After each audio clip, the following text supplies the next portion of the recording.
이 시간 우리 주님의 은혜가 여러분에게 함께 하시기를 축원합니다. 서로 인사 나눕시다. 사랑합니다. 축복합니다.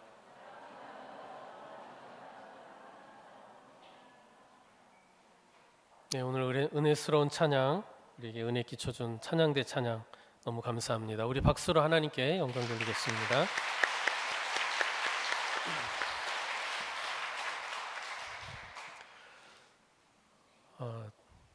제가 설교하면서 카메라에 나오고 유튜브에 나오고 또 이렇게 LED 전광판에 나오고 하는 거 처음에 되게 싫어했었거든요. 제가 굉장히 어색해서 그런 거 하고 싶지 않았는데 또 해야 되는 상황이 되니까 하잖아요. 그래서 LED가 작년 말에 설치한 거 아닙니까? 근데 거기에 익숙해져 있는데 또 이게 또 꺼져 있으니까 왠지 불편하네요. 사람이 참 그렇습니다. 그 LED 전광판이라고 하는 게 이렇게 정말 천연색으로 딱 보여줄 때는 너무 멋있고 아름다운데 이게 딱 꺼지면 시커먼 게 보기가 정말 그래요. 그래서 저는 예전부터 강단에 LED 저거 왜 설치할까 그랬었거든요. 이래서 그래요. 까맣게. 그러니까 뭔가를 보여주고 있을 때는 아름답지만 아무것도 하지 않을 때는 좀 보기가 좀 그런 게 LED 같아요. 자전거도 그러지 않습니까? 자전거도 막 발구름을 할 때는 앞으로 나가지만 가만히 있으면 넘어지잖아요. 그래서 우리 인생도 뭔가 선한 일을 계속해서 할 때만이 의미 있다, 그렇게 이야기하지 않습니까? LED 전광판 같이 선한 일에 뭔가를 우리가 하고 할 때 정말 아름다운 것이지, 가만히 있고 아무것도 안 하면 이렇게 좀 보기 좀 그렇지 않을까, 나쁘지 않을까, 그런 생각도 해보는데요. 제가 지난 주간 휴가로 갔다 왔잖아요. 아무것도 안 했거든요. 사람의 인생은 좀 다른 것 같습니다. 오늘 본문은 이제 오병이어에 관한 말씀인데, 본문에 앞서 예수님께서 이 12명의 제자들을 2명씩 짝을 지어서 선교 여행을 보내신 거예요. 그들을 보내시면서 귀신을 제어하는 능력도 그들에게 주셔서 보내셨어요. 제자들이 예수님 명령을 따라 세상에 나가서 회개하라 선포하며 귀신도 내어 쫓고 병자들도 고치고 하는 능력을 행했거든요. 그리고 제자들이 다시 예수님께로 돌아왔죠. 그들이 어떻게 행했는지 그 사실을 선교 보고를 예수님께 했습니다. 그럴 때 주님은 이 피곤한 제자들에게 쉼을 주시기 위해서 한적한 곳에 가서 잠깐 쉬라고 하셨는데, 바로 본문 32절부터 그 이야기가 나오는데요. 배를 타고 따로 한적한 곳으로 쉬기 위해 가는 거예요. 한적한 곳이란 헬라어로 에레모스라고 하는데 그냥 텅 빈 빈들, 광야를 말하는 거죠. 한적한 곳. 예수님 일행이 향한 곳은 갈릴리 호숫가의 어느 광야였던 것 같아요. 다른 복음서를 참고해 보면은 그곳이 벳세다 광야였음을 알 수 있죠. 그런데 예수님 일행이 배를 타고 가는 모습을 많은 사람들이 보았나 봅니다. 그래서 이 사람들이요, 예수님보다 먼저 달려서 예수님이 가실 만한 곳에 먼저 가 있었던 거예요. 대단하지 않습니까? 배가 가는 방향을 보고 예수님 일행이 어디로 가나 보다 하고 예측했던 것 같아요. 그래서 쉬기 위해서 이 한적한 곳을 주님의 일행이 찾아왔는데 따라온 많은 사람들이 이미 와 있었던 거예요. 그 한적한 곳이 더 이상 아니게 된 거죠. 예수님과 제자들이 조용히 쉴 수 있는 그런 상황은 아니었던 거예요. 하지만 예수님께서 그것을 불쾌히 여기지 않으셨고 쉼을 앗아간 이 사람들을 나무라지 않으셨어요. 오히려 그들을 불쌍히 여기셨는데요. 왜냐하면 이렇게 광야까지 예수님을 따라온 이 사람들 모습 속에서 마치 목자 없는 양 같은 모습을 보셨기 때문에 그래요. 본문 34절에 나오죠. 예수께서 나오사 큰 무리를 보시고 그 목자 없는 양 같음을 인하여 불쌍히 여기사. 광야까지 따라온 이 사람들 마치 목자 없는 양 같았어요. 그들의 삶의 모습이 그랬고 그들의 영적인 상태가 그랬다는 거예요.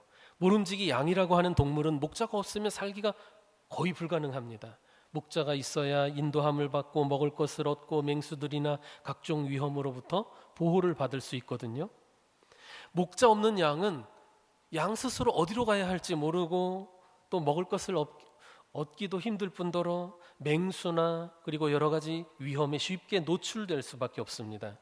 그래서 목자 없는 양이라고 하는 이 표현은 정말 불쌍한 신세를 표현한 거예요. 예수님을 찾아온 이 무리, 이 많은 사람들의 실상이 그랬다는 거죠. 어떻게 살아야 할지 모르고 영혼은 지쳐 있고 그래서 악한 마귀의 공격에 쉽게 노출되고 당할 수밖에 없는 그런 무력한 상태, 또 무지한 상태였다는 거예요. 그들에게 필요한 존재가 바로 목자죠. 자신들을 인도해주고 먹여주고 보호해줄 목자가 필요해요. 바로 예수님이 필요한 겁니다. 그러니 예수님이 그것을 보실 때 그들을 어떻게 내치겠습니까? 나 휴가야, 나 쉬어야 돼, 내치지 못하시는 거죠. 예수님은 그들에게 여러 가지로 가르쳐 주셨어요. 하나님의 말씀을 그들에게 전해 주신 거죠.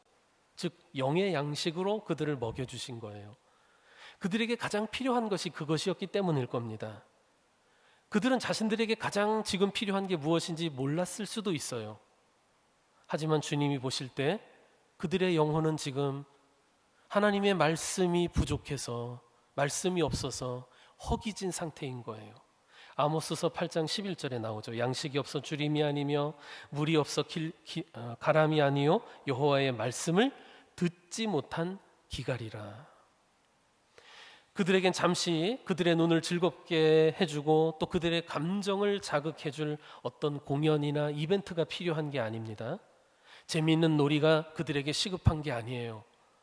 영의 양식인 하나님의 말씀이 그들에게 필요한 것입니다. 그리고 그 말씀을 먹여줄 목자가 필요했어요. 여러분에게도 그런 목자가 필요하죠? 여러분에게도 영의 양식이 필요하죠? 그래서 이 자리에 계시는 거죠? 여러분에게도 목자 되시는 주님이 필요한 거예요. 우리 주님이 주시는 말씀이 여러분에게도 필요합니다. 예수님은 그런 그들의 영적인 허기를 말씀으로 채워주셨어요. 자, 그들이 어떻게 주님에게 나왔는지 봅시다. 33절에 보면 그들이 도보로 그곳에 달려왔다라고 말씀해요. 배를 타고 갈릴리 호수를 건너시는 주님을 보고 그들이 먼저 달려간 거예요. 여러분, 이 거친 땅을 두 발로 박차면서 예수님 보기 위해서 달려온 것입니다. 그들을 실어 빠르게 옮겨줄 교회 버스라도 있었으면 좋았을 텐데 그런 것도 없잖아요. 무엇이 그들을 그 광야로 달려오게 했습니까? 간절함이라고 하는 거죠. 간절함. 예수님을 보고 싶은 마음이에요. 여러분, 주님을 뵙기 위해 또 예배드리기 위해 말씀을 듣기 위해 이 사람들처럼 땀 흘려 뛰어본 적 있습니까? 아, 길이 왜 이렇게 머냐, 교통이 왜 이렇게 불편하냐, 교회 주차하기가 왜 이렇게 힘드냐, 불평하지는 않았나요? 예수님을 찾아 달려온 그들이 갖고 있던 간절함, 우리가 잃어버린 것이 아닐까요? 그런 간절함으로 달려온 사람들이 바로 주님의 긍휼하심을 입게 되는 거예요. 영의 양식을 먹었습니다.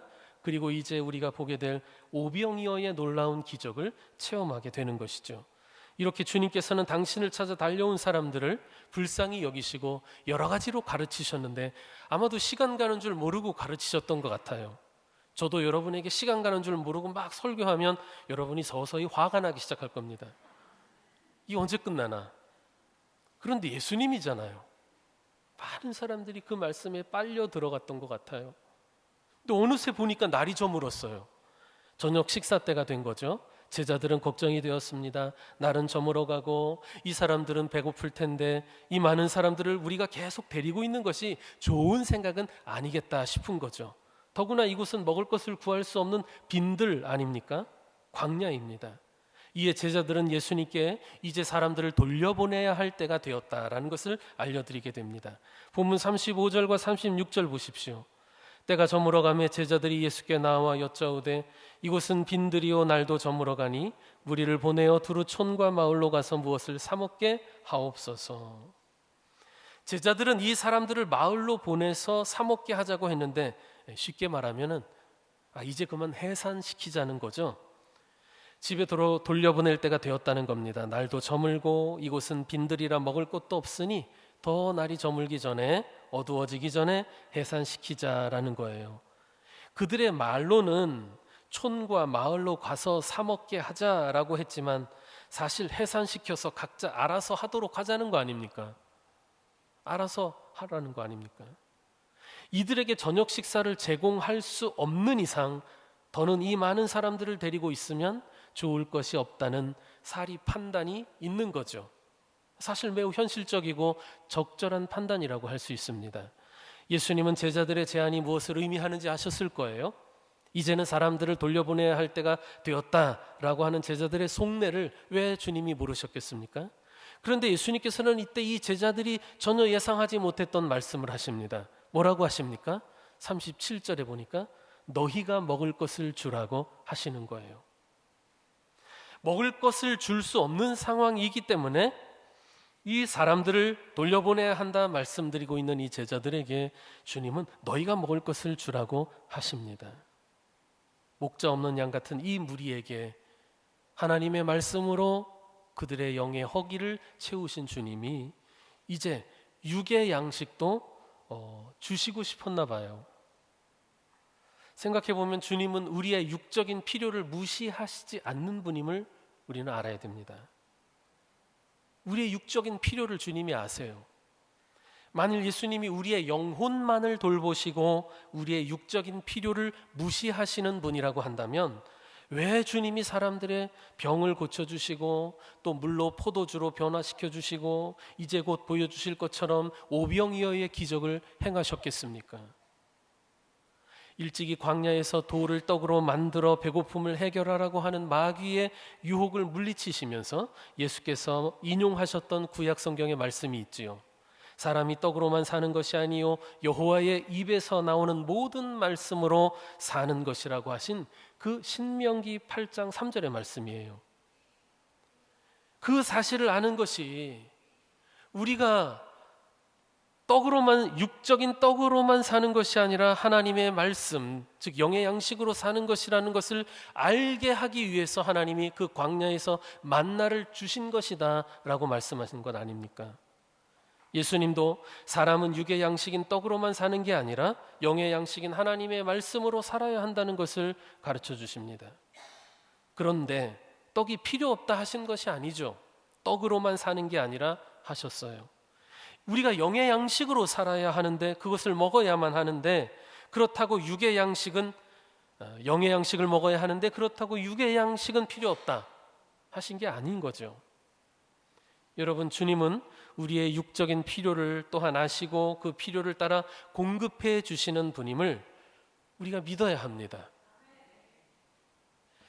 이 믿음이 우리에게 왜 중요하냐면 우리가 살아가고 있는 모든 것, 우리에게 제공되는 모든 것들이 사실 하나님의 은혜라고 하는 그러한 깨달음이 거기에서 비롯되기 때문에 그래요. 하나님은 우리의 육적인 삶에도 관심이 있고 또 우리가 육적인 삶을 이어나갈 수 있는 것도 하나님의 은혜라고 하는 사실을 우리가 깨닫고 감사하며 살아야 합니다. 지금 예수님은 광야에 모인 이 사람들의 영적인 배고픔뿐만이 아니라 육적인 배고픔에도 관심을 갖고 계시며 채워주고 싶어 하십니다. 그런데 문제는 먹을 것은 없는데 먹일 사람은 많은 게 문제죠. 44절을 보면 사람들의 수가 5천 명이었다는 것을 알 수 있어요. 그것도 남자의 수만 말이죠. 그런데 주님은 이 제자들에게 너희가 먹을 것을 주라고 하신 거예요. 이 제자들로서는 당황스러운 말씀일 것 같습니다. 성도 여러분, 말씀이 여러분을 당황스럽게 할 때가 있지 않습니까? 우리의 상식이나 또 우리 현실에 대한 인식을 무시하는 것 같은, 괴념치 않는 것 같은 말씀을 볼 때, 또 주어질 때 우린 당황스러울 수 있어요. 우리는 상식과 현실 인식을 바탕으로 생각하고 계획하고 또 여러 가지 일을 수행하면서 살아가기 때문이죠. 우리는 상식이나 우리 자신의 경험과 지식의 그 틀 안에 머물고 싶어 합니다. 그 속에 있어야만 그나마 우리 삶의 불안감을 덜어낼 수 있기 때문이겠죠. 그러니 우리의 상식이나 이 상황 판단을 넘어서는 말씀이 우리에게 들려올 때 혹은 주어질 때 당혹스러울 수가 있는 거예요. 모세를 봅시다. 미디안 광야에서 양을 치다가 하나님의 부르심을 받았어요. 그의 나이 80이었습니다. 하나님은 그에게 애굽에서 종살이하는 이스라엘 백성을 구해내라고 하셨습니다. 당혹스럽죠. 자기는 지난 40년 동안 이 광야에서 양치기만 해오던 80세 노인입니다. 그게 모세의 현실이에요. 그에게 특별한 인맥이 있는 것도 아니고 능력이 있는 것도 아니고 그렇다고 뭔가 대업을 이루고자 하는 야심이 그의 마음속에 있는 것도 아니었어요. 그런데 하나님께서는 그가 전혀 생각지 않았던 또 감당할 수도 없는 명령을 그에게 주셨습니다. 당혹스럽지요. 선지자 예레미야 역시 하나님께서 그에게 선지자의 사명을 주셨을 때 그는 그 명령을 받아들이기가 힘들었습니다. 왜? 자신은 아직 어리고 말도 잘 못하고 말주변이 없는 거예요. 또 전혀 선지자의 사명을 감당할 만한 능력이 아무리 봐도 자기에게는 없었거든요. 예수님의 육신의 어머니 마리아는 어떻습니까? 더하죠. 처녀의 몸으로 아기를 낳게 되리라 라고 하는 말씀이 주어졌는데 그것도 남자와의 육체적 관계가 아닌 성령으로 임신하게 될 것이라는 하나님의 말씀이 주어졌지요. 마리아가 얼마나 놀랐을까요? 당혹스러웠을까요? 자기가 갖고 있던 상식과 현실에 대한 인식을 깨트리는, 무시하는 하나님의 말씀이 주어진 겁니다. 사람은 저마다의 상식과 또 현실에 대한 인식을 바탕으로 생각하고 계획하고 행동하며 살아가죠. 우리가 잘 아는 모세나 예레미야나 또 마리아 역시 우리와 같은 성정을 지닌 사람들로 크게 다르지 않은 사람들입니다. 본문의 예수님 제자들도 그렇고 오늘날 우리들도 그렇습니다. 우리의 생각과 우리가 하는 어떤 행동의 바탕에는 우리가 갖고 있는 상식과 또 현실에 대한 우리 나름의 인식이 자리하고 있는 거죠. 그런데 바로 그것이 우리의 상식과 우리의 현실에 대한 인식이 주의 말씀을 담아내지 못할 때가 있는 거예요. 근데 어찌 보면 당연합니다. 하나님의 말씀을 우리의 상식으로 어떻게 다 담을 수 있겠습니까? 그럴 때 우리의 상식과 현실에 대한 인식이 주의 말씀을 훼손시키거나 또 재단하지 못하게 해야 할 텐데 말이죠. 주님과 말씀에 대한 믿음이 그것을 넘어서 우리를 주도하게 해야 될 텐데 말입니다. 그래서 믿음이라고 하는 것은 만일 우리가 내 상식과 내 인식 가능한 범위 안에서만 내가 믿겠다 한다면 우리는 온전한 믿음을 가질 수 없을 겁니다. 항상 우리는 우리의 그 상식과 또 현실에 대한 인식을 뛰어넘는 그러한 믿음이 우리에게서 요구될 때가 있을 거예요. 주님의 말씀이 그런 거 아닙니까? 주님의 능력이 또 그런 것이고요. 그래서 우리가 갖는 그 믿음은 그런 것 같아요. 내가 믿을 수 있는 것만 믿겠다라고 하면 믿을 수가 없어요. 여러분의 믿음이 여러분의 믿음을 뛰어넘어야 될 것입니다. 하나님은 모세의 상식을 뛰어넘어서 그를 이스라엘 백성의 영도자 또 하나님의 위대한 종으로 사용하셨어요. 예레미야가 스스로 이해하고 있는 자기 이해를 넘어서 그를 불굴의 선지자로 사용하시고 말았어요. 또 마리아를 통해서 하나님은 이 자연 법칙이라고 하는 것, 우리가 가진 상식이라고 하는 것도 결국 주님의 주권 아래 있다는 것을 보여주셨어요. 성령으로 잉태된 예수 그리스도를 낳게 하셨어요. 오늘 본문에서도 그렇습니다. 예수님은 제자들 그리고 그 자리에 있던 사람들의 상식과 현실에 대한 인식을 뛰어넘어서 역사하실 것입니다. 오병이어의 기적이라고 하는 거죠. 사람들이 기적이라고 부르는 역사, 주님에게 있는 그 일을 이루실 능력과 더불어서 그 능력을 언제, 어디서, 어떻게 사용하실지에 대한 권한이 있지 않겠습니까? 바로 우리는 그것을 믿을 수 있어야 돼요. 우리 믿음의 중요한 부분인 것 같아요. 너희가 나를 믿느냐? 라고 할 때 바로 그거예요. 여러분이 갖고 있는 상식을 넘을 수 있겠느냐? 자, 너희가 먹을 것을 주라는 말씀에 제자들은 예수님이 지금 불가능한 요구를 하고 계시다는 것을 좀 알려드릴 필요를 느끼게 된 것 같아요. 그 말씀에 나름대로 근거 자료를 제출하게 되죠. 이 많은 사람들을 먹이려면 적어도 200데나리온어치의 떡이 있어야 합니다. 제법 설득력 있는 자료를 제출합니다. 1데나리온은 당시 노동자 하루의 품삯이잖아요. 그러면 200데나리온이면 200일을 일해서 하루도 쓰지 않고 모아야 하는 큰 돈이죠. 그리고 제자들에게 이런 큰 돈이 없다는 것을 예수님도 잘 아실 터였습니다. 설사 그 큰 돈이 있다 해도 그만큼의 많은 떡을 당장 구할 곳도 그럴 시간적 여유도 없다는 것 역시 현실 아니겠습니까? 그러니까 이거는 아무리 해도 안 되는 상황인 거예요. 이렇게 얼마가 필요한지 정확한 숫자까지 동원해서 보고를 해드리면 주님을 납득시킬 수 있지 않을까요? 우리도 그렇게 하죠. 주님의 말씀이 우리에게 주어졌을 때 주님, 내 형편이 지금 이렇습니다. 내 생각은 이렇습니다. 내 상식은 이렇습니다. 라고 하면서 주님을 설득시킬 수 있을까요? 과연 주님이 납득하실까요?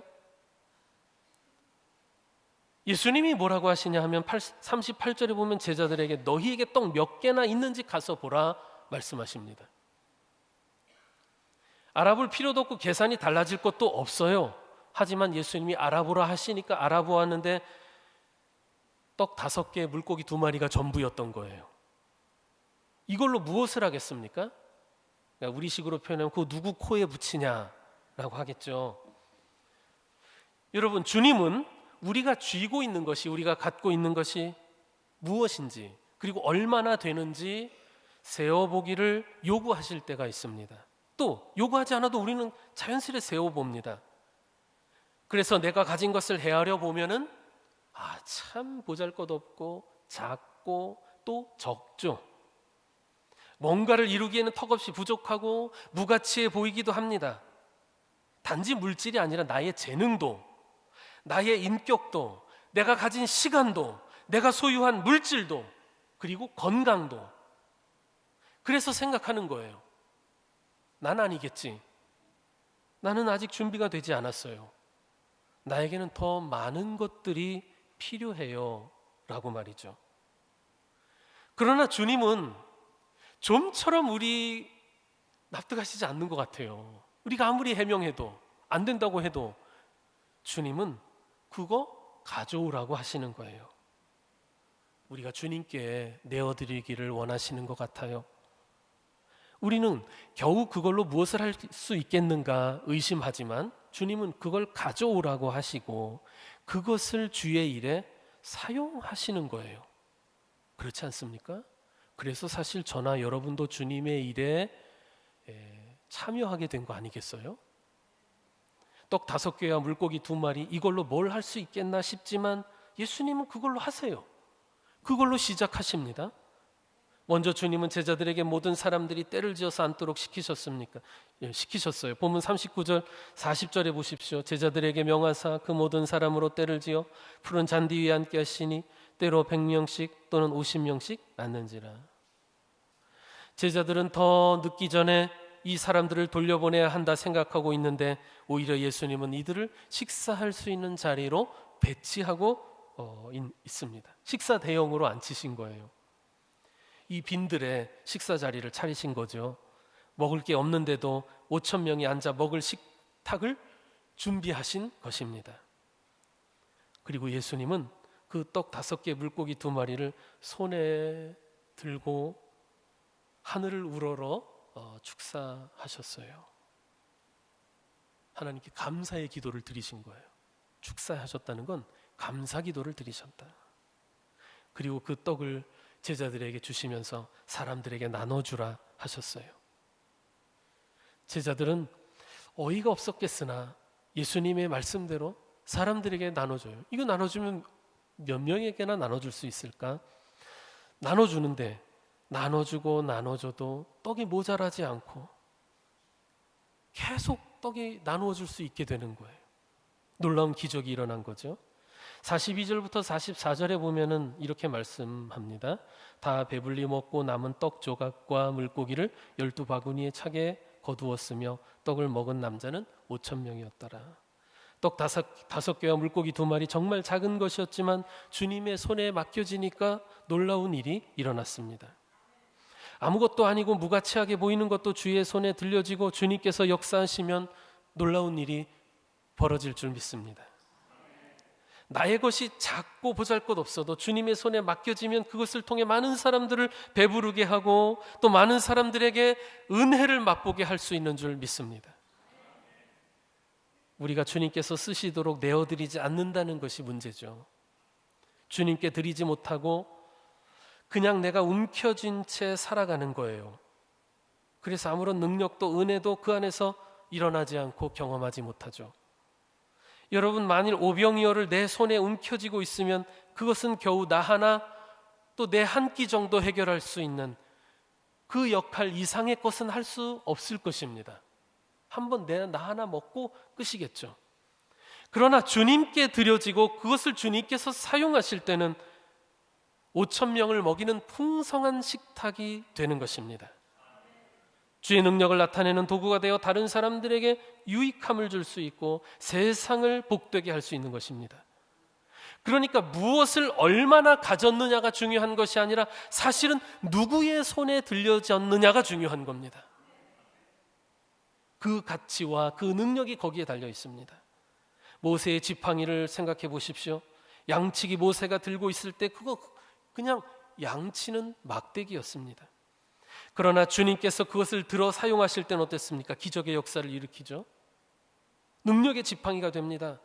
홍해를 치니 홍해가 갈라지고 반석을 치니 그 반석에서 물이 뿜어져 나옵니다. 하나님의 능력의 지팡이로 사용되는 거예요. 여러분의 시간과 건강, 여러분의 재능과 물질, 그런 것들도 여러분이 그냥 쥐고 있으면 여러분 능력만큼 바로 그만큼의 가치를 발휘하기도 쉽지 않을 것입니다. 그러나 주님에게 그것이 드려지고 주님께 붙들리면 하나님의 능력의 도구가 될 수 있습니다. 놀라운 역사가 일어날 수 있는 것입니다. 나 혼자 살기도 벅차다고 생각해서 나는 움켜쥐고 살면 정말 나 혼자 살기도 벅차게 그렇게 살다 말 것입니다.